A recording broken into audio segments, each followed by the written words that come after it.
Jadi hari ini kita mau bahas ini nih, Samsung Galaxy Z Flip 5. Ya, jadi akhirnya Samsung Galaxy Z Flip mendapatkan pembaruan dan pembaruannya bagus banget. Kalau kalian pakai Z Flip yang model sebelumnya, pasti pengen banget upgrade ke model terbaru. Karena apa-apa yang kurang di model sebelumnya itu benar-benar terbayar lunas di Z Fold 5 ini. Kayak contohnya nih, satu hal yang paling gampang itu dari desainnya. Yang lama itu ya nggak rapet. Sekarang walaupun tetap masih agak kelihatan sedikit, tapi susah banget buat ngenalinnya ya. Karena ini bener-bener lurus. Bahkan lebih lurus dibandingkan dengan Samsung Galaxy Z Fold 5. Ini bener-bener rata, bagus, dan bezelnya pun juga lebih tipis. Dan kalau misalkan kita masukin ke dalam kantong, itu bener-bener nyaman banget. Jadi kalau misalkan kalian cari smartphone yang kecil, nyaman masuk kantong atau masukin ke tas, wah, ini bener-bener perfecto. Ya, jadi gue sama sekali nggak ada komplain sama desainnya, semuanya solid, build quality-nya bagus, dan di bagian sebelah kanan sini dia ada tombol yang lengkap dengan fingerprint-nya. Jadi kalau misalkan kalian suka banget sama Samsung Galaxy Flip ini, langsung ambil yang 5 sih, jangan yang ngambil model-model sebelumnya. Kelihatan kayak kuno banget gitu sih pas disandingin gitu ya. Keren banget sih, top. Terus yang kedua, dia sekarang punya layar di depan sini yang lebih gede. Kalau dulu kan kecil banget ya.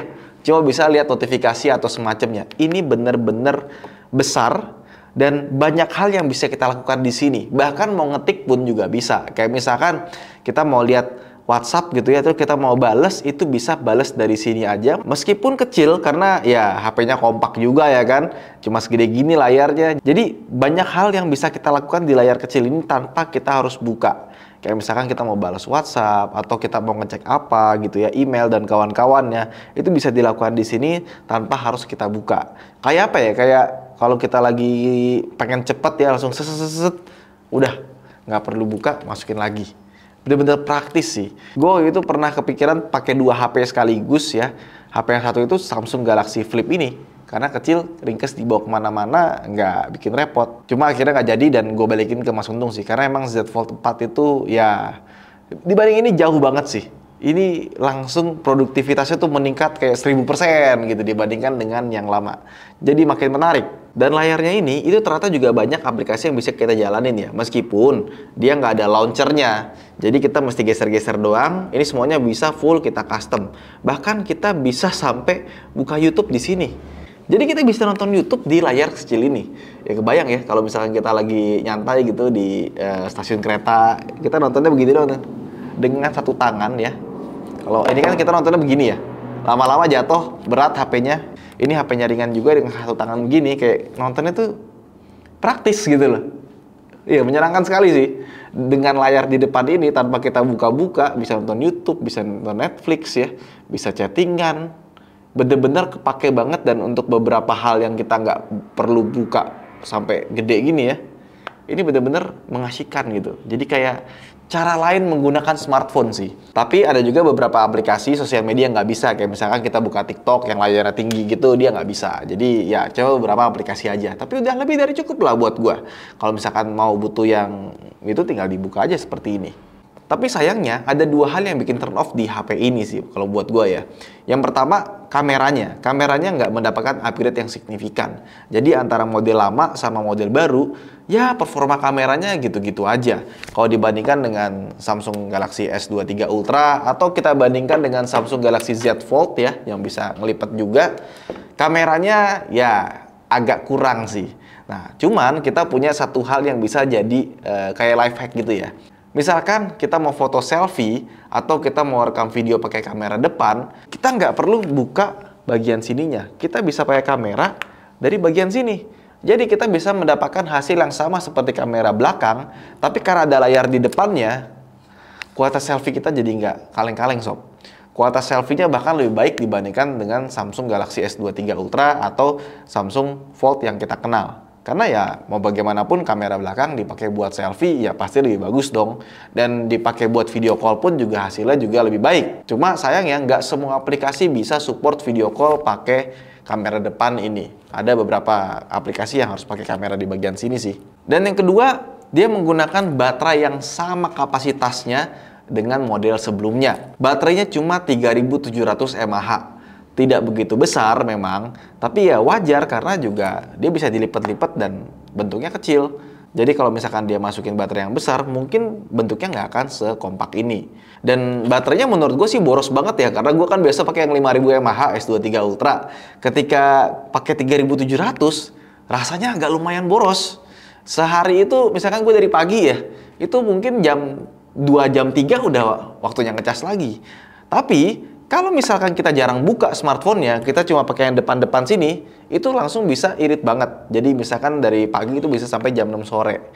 Jadi tergantung seberapa banyak kita buka bagian layar depannya sih. Kalau kita semakin sering buka, ya pastinya akan sering gampang habis. Kalau kita pakai yang depan-depan aja, ini baru berasa irit sih. Jadi dia nggak dapat charger dari bawaannya. Dari boxnya itu nggak ada charger. Sebel banget ya, udah beli HP 10 juta lebih nggak ada chargernya ya, sama kayak iPhone. Tapi dia maksimal kalau kita pakai kepala charger itu cuma sampai 25 watt doang. Nggak bisa lebih dari itu. Dan ketika kita pakai buat ngecas dengan chargeran 25 watt ya, itu butuh waktu sejam lebih buat sampai penuh. Kalau misalkan dia pakai fast charging, itu pasti lebih bagus lagi. Tapi dari yang gue baca-baca, katanya ini lebih mending baterainya dibandingkan dengan model sebelumnya yang masih pakai Snapdragon 8 Gen 1. Yang Gen 2 ini katanya lebih irit sedikit. Cuma karena kita nggak ada pembandingnya, gue nggak bisa tes hal itu sih. Tapi kalau di S22 ke S23 yang dari Gen 1 Gen 2, ya emang terasa lebih irit sedikit. Ya, jadi tadi impresi gue ketika menggunakan Samsung Galaxy Z Flip ya. Nah, yang lainnya, kalau pas kita buka seperti ini, sebenarnya gue nggak ada komplain dan gue rasa bagus banget ya. Cuma sayangnya dibandingkan dengan peningkatan di Z Fold 4 ke 5, itu kan dia jadi makin tipis ya bezelnya ya. Kalau ini masih sama aja dengan yang lama. Jadi secara form factor dan desain itu masih sama aja. Dan ininya juga nih ya, chiselnya di bagian tengah sini, ini nggak seperti Fold 5 yang semakin kecil, ini masih sama aja dengan model lama. Ini jauh lebih kelihatan dibandingkan dengan Fold 5. Kalau Fold 5 tuh udah mulai agak dilihat lebih halus, yang ini masih terasa. Dan ketika dibuka layarnya seperti ini, experience-nya sih sama aja kayak kita pakai HP pada umumnya. Ya, cuma memang tuh, kalau kita bandingin ya, tuh, dia tuh tingginya sama kayak S23 Ultra hampir, tapi dia lebih tipis sedikit lebarnya. Jadi rasionya tetap masih kayak Samsung Galaxy Fold 5, tapi nggak separah itu ya. Ini masih agak lebar sedikit. Dan ketika dipakai menurut gua normal, fine, gua nggak ada keluhan. Suara audionya juga bagus. Dan ketika dipakai buat nonton, ini agak lucu sih. Jadi ketika kita pakai nonton YouTube dengan rasio 16:9 ya, ini kiri kanannya tuh berasa lebar banget. Dan ketika kita zoom ya kepotongnya agak lumayan banyak sih. Tapi ya kembali lagi harap maklum karena memang HP ini didesain buat bisa dilipat sih.